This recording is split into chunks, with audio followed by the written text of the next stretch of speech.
Hello, it's time for us to install Corona Renderer. So for this, you can go to coronarenderer.com, and now it's actually called Chaos Corona.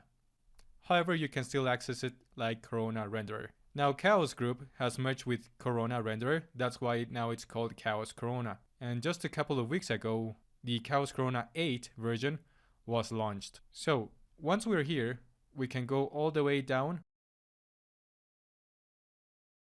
You can check out its showcase too, just to get a little bit inspired.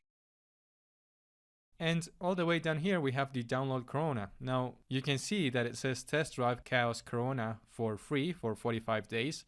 So this is the 45-day trial that I've been talking about. Now you can just click on try now and make sure that you're downloading the 3ds Max version. Another popular version is the Cinema 4D. So make sure that you're actually downloading the 3ds Max version.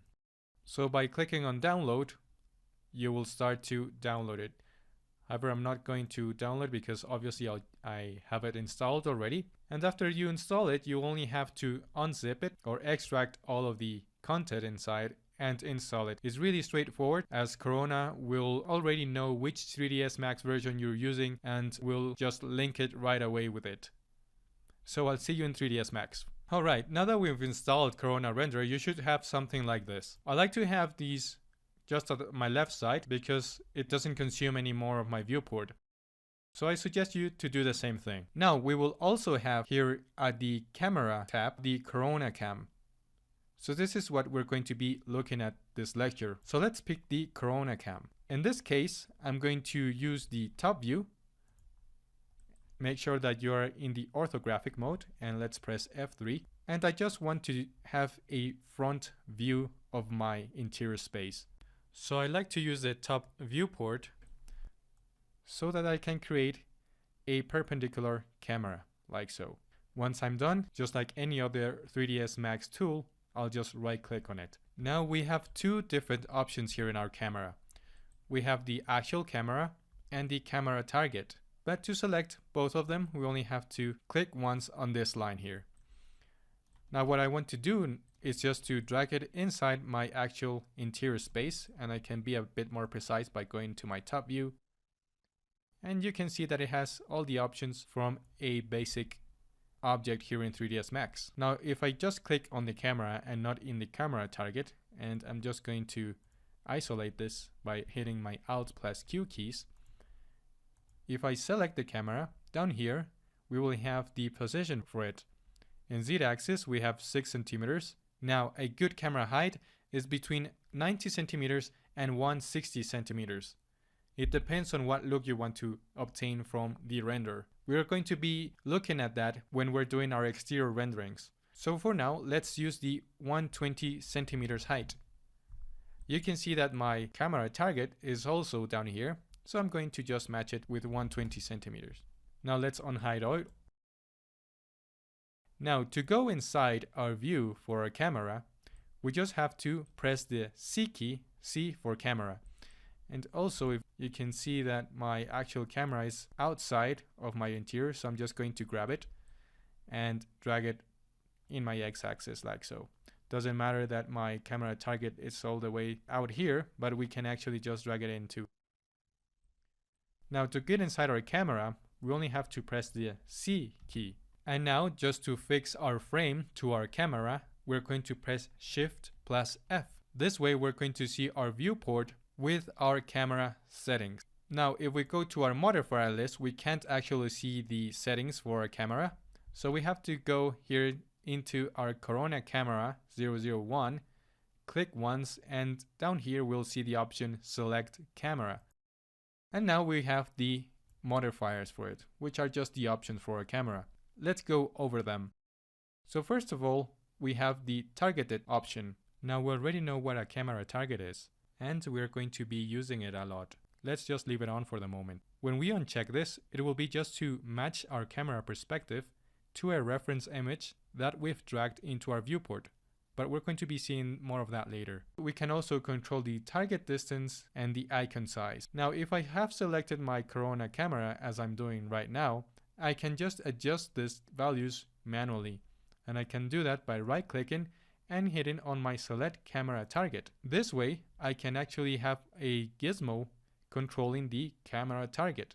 So if I go to another viewport, you can see that I'm actually controlling the camera target manually. And this is very helpful for when we are just trying to get the right perspective for our renderer.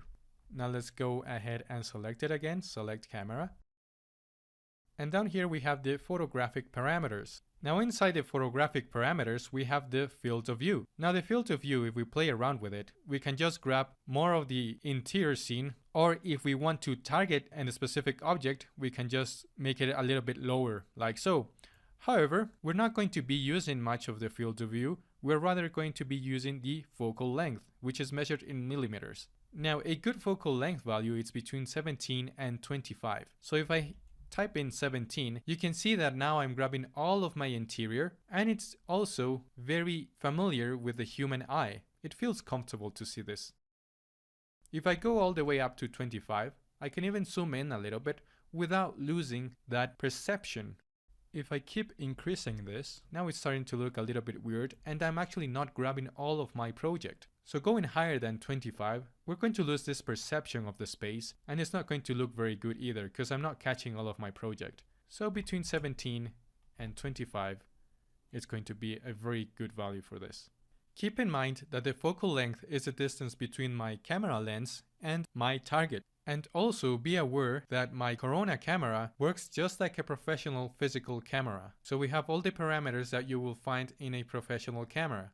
So if you are a photographer or have some kind of knowledge, you can apply that to our Corona cam. That's a plus. So here I am inside the Nikon website, which is a professional camera company, and you can see the difference in between the lens length.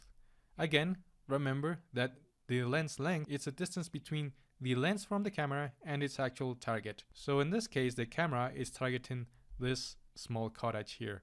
Inside of this website, you can also get a little bit more of information about the different settings for a professional camera. We also have an interior section or landscape, which can help you get a little bit more of an inspiration if you want to. However, we're going to be seeing more of this as we go along. Back on 3ds Max, let's keep on moving. Now we have the film width. So the film width will control the width of our current image. I usually just use 36. What I really play around with is the focal length value. We also have the zoom factor, but this will not give us a natural look.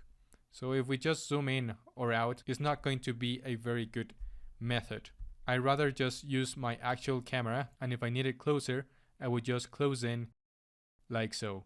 You can see that I still keep this natural view from my actual camera. Now we have the ISO, which is for our exposure values. So higher exposure values will brighten our image, while lower exposure will darken our image. The f-stop values are for our depth of field. We're going to be seeing more of this once we get to our close-up renders. We also have the shutter speed, and the shutter speed is actually played around with our motion blur, which is down here, DOF and motion blur. This is for when we want that effect of motion, when we have a street or the cars are moving or even people are just moving around.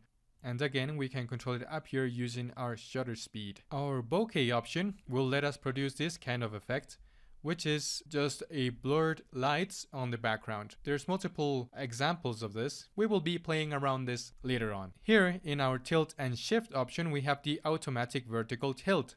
Most of the time we're going to be using this, so let's just check it. And it's basically just going to fix our vertical lines so that nothing looks distorted. We can also just shift it like so, horizontal or vertical. Okay, but obviously if we want to have this on, it's so that all of these values are set at 0. Now tone mapping and post-processing is something that we can actually control it from the Corona renderer frame buffer. We are not going to change any of these settings because the frame buffer is much more simple to use and much more effective. So let's not go into this. Now we have this projection and VR for 360 renders, and once we get into that, we'll see the settings for it. And distortion and environment and clipping is something that we're not going to be using much. And actually if we want some post-production, we will do that in Photoshop. So this is basically it for the camera settings. The most important one, as you may notice, is the focal length. And also, all the way down here, the automatic vertical tilt. Now the other options are way more specific, like for example the bokeh if we want to give that effect of blurring in the background. We also have the motion blur, which is for movement. If a person is walking by or a car is passing by, we're going to be activating this. And down here, just a recap, we have the tone mapping and post-processing, which is better off doing it in the Corona renderer frame buffer. So take all of this into account. The Corona Cam is very friendly to use, so there's nothing to worry about. Just remember that the target for our Corona Cam can be accessed going to Corona Cam, select camera, right click and select camera target. This is something that we're always going to be using, as it's a very efficient method to grab our desired perspective for our renderers. So that's it for this lecture. I'll see you in the next one.